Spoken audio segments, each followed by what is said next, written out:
तो हमने अभी तक बिजनेस इंट्रोडक्शन कर लिया, इंट्रोडक्शन टू बिजनेस एथिक्स कर लिया, कॉर्पोरेट गवर्नेंस कर लिया, कॉर्पोरेट सोशल रिस्पॉन्सिबिलिटी कर लिया, एनवायरनमेंट एथिक्स इसके बाद करेंगे। पहले हम करेंगे वर्क प्लेस एथिक्स, क्योंकि आईसीआई के मॉड्यूल में इसी हिसाब से दिया हुआ है। सो वर्क प्लेस एथिक्स में हम सबसे पहले करेंगे मीनिंग और उसके elements, then important concept and discrimination and harassment के, जो हम सबसे लास्ट में करेंगे। ठीक है, importance, need and benefits, factors influencing work place ethics, then examples of unethical behaviour and some guidelines, ये हम वर्क प्लेस एथिक्स में पढ़ेंगे। So starting with the work place ethics meaning, applying ethical principles in work related situations. Applying ethical principles in work related situations is workplace ethics. Now and second line में हम क्या लिख सकते हैं, taking the right decisions concerning the work place. Work place से related जो जो हम राइट डिसीजंस लेते हैं वो भी वर्क प्लेस एथिक्स में आते हैं। इसके कुछ एलिमेंट्स हैं।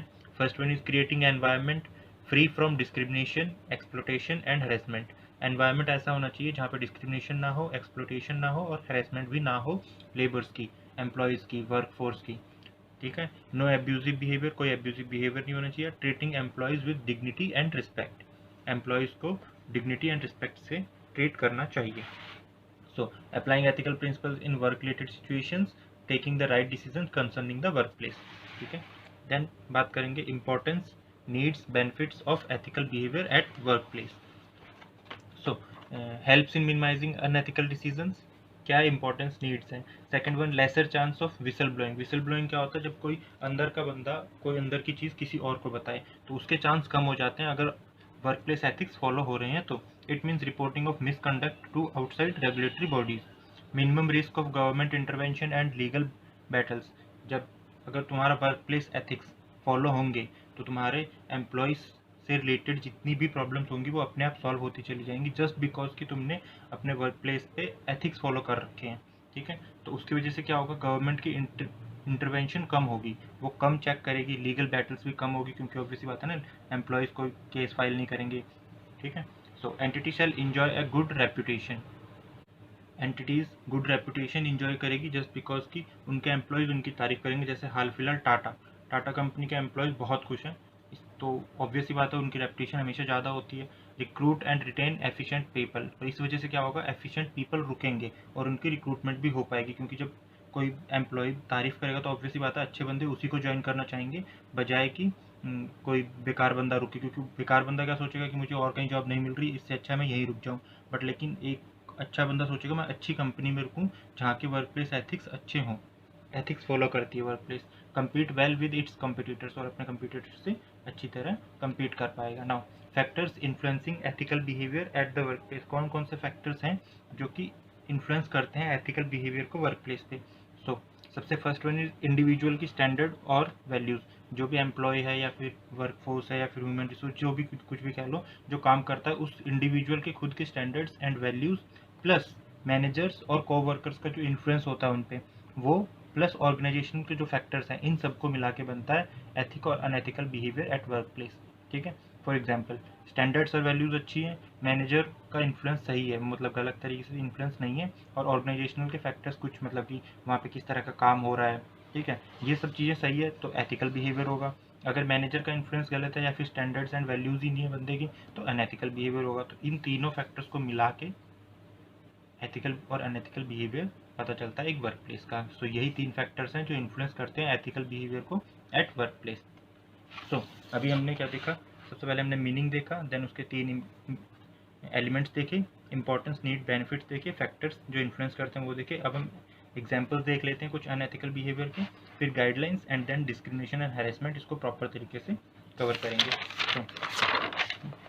तो examples of unethical behaviour in relation with, ठीक है, सप्लायर्स के साथ कैसा होना चाहिए, bribery, discrimination, dishonesty in making and keeping contract, ये वो एग्जाम्पल्स है जो अनएथिकल बिहेवियर है। ठीक है, अगर ये नहीं होंगे तो एथिकल बिहेवियर होगा।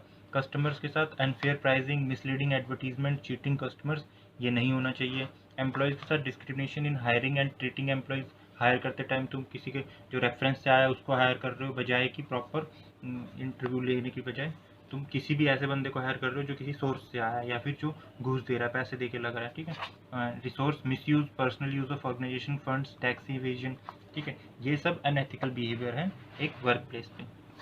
Now guidelines for managing ethics in the work place, work place पे एथिक्स को मैनेज करने की कुछ गाइडलाइंस हैं, और वो कुछ 10 हैं।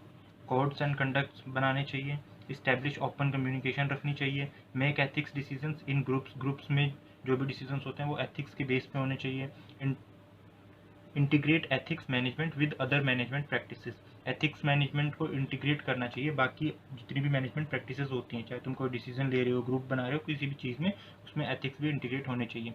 Use of cross functional teams, cross functional teams means कि तुमने एक प्रोडक्शन टीम में से 2-3 बंदे लिए, ठीक है, देन सप्लायर टीम में से लिए, प्रोडक्शन टीम हो गया, सप्लायर टीम हो गया, परचेज हो गया, रिक्रूटमेंट हो गया, HRA, इन सब में से मिला के क्रॉस फंक्शनल टीम्स बनाई, तो फिर ऑब्वियसली बात है जो एथिक्स फॉलो करते हैं और जो नहीं एथिक्स फॉलो करते हैं वो दोनों ही उन्हें पता चलेगा कि हाँ ये एथिक्स फॉलो करते हैं उसके क्या फ़ायदे हैं और ये एथिक्स नहीं फॉलो करते हैं उसके क्या नुकसान है, और वो अल्टीमेटली वर्क प्लेस में एथिक्स फॉलो कर पाएंगे। अपॉइंटिंग एन ऑम्बड्स पर्सन, एक ऐसा पर्सन हायर करना जो कि इंडिपेंडेंट हो ऑर्गेनाइजेशन से और जो कि देख सके कि work place ethics properly follow हो रहा है या नहीं हो रहा। Creating an atmosphere of trust, एक ऐसा एटमॉस्फेयर बनाओ जहाँ पे ट्रस्ट हो लोगों के एक दूसरे पे। Regularly update policies and procedures को रेगुलरली अपडेट करना चाहिए। Include grievance policy for employees, set an example for from the top. ये सब कुछ गाइडलाइंस है जो कि एज सच इंपॉर्टेंट क्वेश्चन नहीं बनता है जितना कि डिस्क्रिमिनेशन एंड देन हैरेसमेंट का बनता है। सो बात करते हैं डिस्क्रिमिनेशन की। Treating people differently on some basis other than individual merit, एक इंडिविजुअल की मेरिट को छोड़ के किसी भी बेस पे उसको ट्रीट करना डिस्क्रिमिनेशन कहलाता है, चाहे फिर वो उसके सेक्स और जेंडर के बेस पे हो या फिर सोर्स सीनियोरिटी के बेस पे हो, कुछ किसी भी चाहे रिलेशन के हिसाब से कर लो, ठीक है। 3 एलिमेंट्स हैं डिस्क्रिमिनेशन के जो कि इंपॉर्टेंट है और पूछ भी सकते हैं। Taking decision which is not based on individual merit, decisions usually taken on some basis which is not related to the job, discrimination has an adverse or negative impact on employees। ये 3 element है discrimination के। Now taking decision which is not based on individual merit, example promoting employee because of his relation with the director, ठीक है। Decision usually taken on some basis जो कि job से related नहीं है, जैसे culture, colour, gender, religion, nationality etcetera, इनके base पे डिसीजन लिए जाए। और डिस्क्रिमिनेशन का जो एडवर्स और नेगेटिव इम्पैक्ट है कि talented person may not be interested in working in the organisation, जो कि हमने इंपॉर्टेंस में भी देखा था यहाँ पे, recruit and retain efficient people, ठीक है। सेम वही, अगर हम डिस्क्रिमिनेशन करेंगे तो टैलेंटेड पर्सन इंटरेस्टेड नहीं होंगे ऑर्गेनाइजेशन में काम करने से, ठीक है।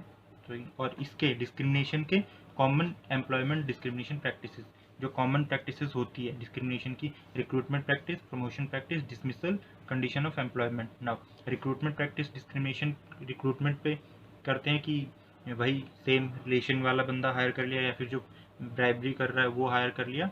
वैसे प्रमोशन के टाइम पे सीनियरिटी का बेस देखा, उसकी मेरिट नहीं चेक कर रहे, या फिर सेम वही अगेन कि किसी का रिलेशन किससे अच्छा है या फिर कोई चापलूसी कर रहा है जिसे चमचा कहते हैं, उसके बेस पे प्रमोशन मिल रहा है, डिसमिस कर दिया बिना मतलब के, बिना गलती के, जस्ट बिकॉज कि अगर कोई तुम्हें कुछ समझाना चाह रहा है, बताना चाह रहा है, तुम उसकी बात सुन नहीं रहे, तुम्हारी पोस्ट हायर है उससे, तुम उसे डिसमिस कर रहे हो, डिस्क्रिमिनेशन नहीं कर रहे हो, ऑब्वियसली बात है।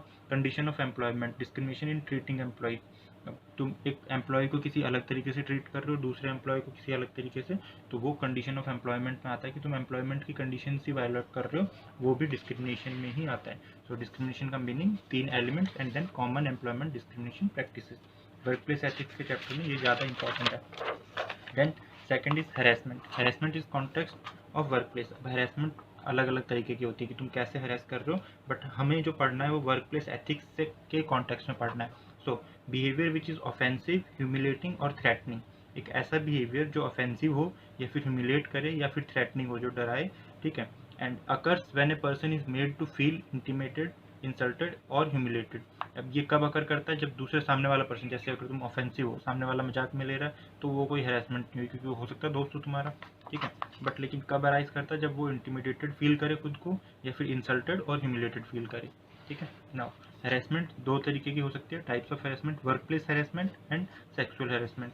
Work place harassment and unwelcome verbal और फिजिकल कंडक्ट, ऐसा वर्बल और फिजिकल कंडक्ट जो कि अच्छा ना लगे towards an employee which severely affect his work performance, ठीक है।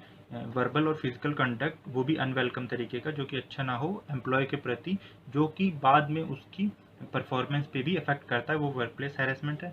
Sexual harassment and employee coerces another employee, ठीक है, किसी दूसरे एम्प्लॉय को परेशान करना ताकि वो खुद की सेटिस्फाई कर सके अपनी सेक्सुअल डिमांड्स को।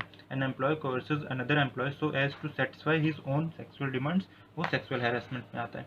नाउ हैरेसमेंट के, चाहे फिर वो वर्क प्लेस हैरेसमेंट हो या सेक्सुअल हैरेसमेंट हो, उसका इफेक्ट क्या पड़ता है? उसके 3 पॉइंट है। Psychological disturbance to the victim, जिसके साथ हैरेसमेंट हो रही है वो साइकोलॉजी डिस्टर्ब हो सकता है। Creates a hostile work environment, obviously बात है, जहाँ जिसके साथ तुम हैरेसमेंट कर रहे हो उसके आसपास भी तो एम्प्लॉयज़ काम करते हैं, तो वहाँ पे हॉस्टाइल वर्क एनवायरनमेंट बनेगा जो कि ऑर्गेनाइजेशन के लिए नुकसानदेह है। ठीक है। वायलेट्स फ्रीडम एंड डिग्निटी, तुम वायलेट कर रहे हो फ्रीडम एंड डिग्निटी। ओके, सो ये कुछ हैरेसमेंट के इफेक्ट हैं। हैरेसमेंट एंड डिस्क्रिमिनेशन बहुत ज़्यादा इंपॉर्टेंट है, तो चाहे तुम 3-4 बार लिख के देख लो, रट लो, कुछ भी कर लो, एक क्वेश्चन तो बन ही जाता है। गाइडलाइंस हो गया, एग्जाम्पल्स ऑफ अनएथिकल बिहेवियर हो गया।